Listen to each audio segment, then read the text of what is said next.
a Boston DA candidate named Rachel Rollins and her vision for criminal justice reform. What is the argument in favor of her plan?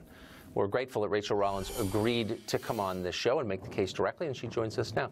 Rachel, thank you for coming on. A lot of people are talking about this story, and I'm thankful that you are here to tell us your views. And because I'm grateful, I want to be respectful of you, and I'm going to try to be. I'm concerned, though, and confused why, in the middle of the worst drug crisis in our history, you would want to decriminalize possession with intent to distribute drug dealing. Why? Well, well, first of all, thank you so much for having me on the show. I'm very excited to be the Democratic nominee here in Boston. I'm more concerned about possession charges with respect to substances. And what we have is a significant opioid crisis here in Boston with 6 to 8 people dying a day. And what we're seeing, Tucker, is people are being incarcerated and they are having their opioid crisis dealt with by the prison system or the House of Corrections, and I don't believe that that's the appropriate place where they should be getting their services. I mean, there's a counter argument, but I think that's legitimate. That is an argument that you just made. But on your website, unless I'm misreading it, it's possession with intent to distribute. That's drug dealing. So this crisis is real. You just said it. Why would we not want to prosecute drug dealers in the middle of a drug crisis? Well, there's significant smaller amounts with respect to the intent to distribute. We're talking more along the lines of a trafficking charge is where I'd be wanting to focus our attention. We have removed mandatory minimums, Tucker, in Massachusetts in a new criminal justice reform bill that was signed into law by Governor Baker. So we are moving away from focusing on those type of crimes. I believe that what we're doing here in Massachusetts, at least, and I'm not sure what's happening where you are located, but there's lots of nonviolent people that are currently sitting in jail, and it's costing us over $50,000 at sometimes upwards of $65,000 a year to have them there. And when they come out, as you know, Tucker, they have a felony, they can't get housing, they can't get employment, and that's why we have over 50% recidivism rate here. I mean, for sure. I mean, that's one. But when 70,000 Americans are dying a year of drug ODs, drug dealing could be construed as a form of violence. Let me ask you about the shoplifting question. You want to decriminalize shoplifting. So most people who own convenience stores are poor people. A lot of them are immigrants. What do you say to them when they come to you and say, people are looting my store, essentially, and no one will prosecute them? What's your answer to them?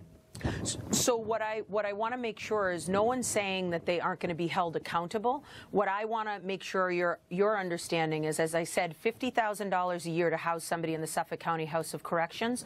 A shoplifting charge is going to have multiple court dates. We are going to have, let's say, 3 months. This person can't afford their bail.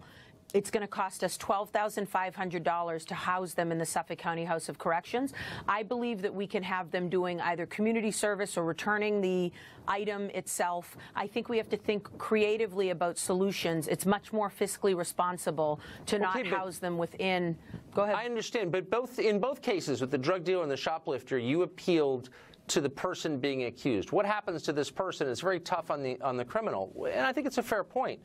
But you haven't said anything about the parents of the kid who died of a fentanyl OD, or the shop owner who's watching his stock get stolen by shoplifters, which is really common in places, as you know. What do you say to them? We're not cracking down as hard on the people who are looting your store. We're not cracking down as hard on the people who killed your kid with fentanyl. Like, what's your line to them? Well, what I would say is certainly if there's an opioid or overdose-related death, that's a different situation that could be charged with a different crime. That's number one. What I will say to you, though, is with respect to the store owners, we're not saying that they're not going to get their items back. If we are catching these individuals and return the items and have a stay-away order and that individual continues to go back, what I'm saying, Tucker, is what happens now is one incident occurs, somebody is arrested, they usually can't afford their bail, so they're held pre-trial. It's costing us more money. If we can get a civic association or some other oversight involved in this individual's life and get the services back to the items back to the store owner, I think that's a more fiscally responsible. You keep saying fiscally responsible. Boston is now a livable city because the crime rate is at its lowest in 20 years, I think, and that's true of a lot of cities. The crime rate will go up if you get elected and if people with your ideas get elected nationwide. There's really no question. We've seen it before. What's the cost of that when New York becomes a place you can't live because of crime, when it becomes uninhabitable, as it was before in the 70s? What's the cost there? Well, I would challenge you. A livable city in what sense? That you can afford to live here? That you don't get mugged going to the liquor store at night, as you used to in New York in 1981. People didn't live there. Washington, D.C., same thing. I lived there at the time. You couldn't go anywhere because of the crime. That's coming back. I understand that. Are you worried about that? Well, I'm pushing back a little on that, Tucker, respectfully. I believe there are sections in Boston. There's a 3-mile radius where we have over 1,000 unsolved homicides. And the Washington Post just did an article, I'm sure you read, where Massachusetts, sadly, in Suffolk County, Boston, we have the highest rate of unsolved homicides with respect to a racial disparity. So I would push back a little bit. There are sections in Boston that are not livable at all. I want to focus on that type of crime.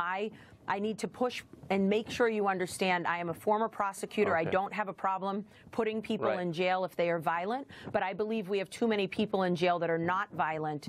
And we can disagree with what violence is, and I respect that and understand it, but I believe that we are spending too much time on petty crimes that are clogging up our system and costing us more money, and we can handle them in a more social, they're more social problems than they are crimes. A lot of people have, Okay, we're out of time. Rachel, thank you for coming on.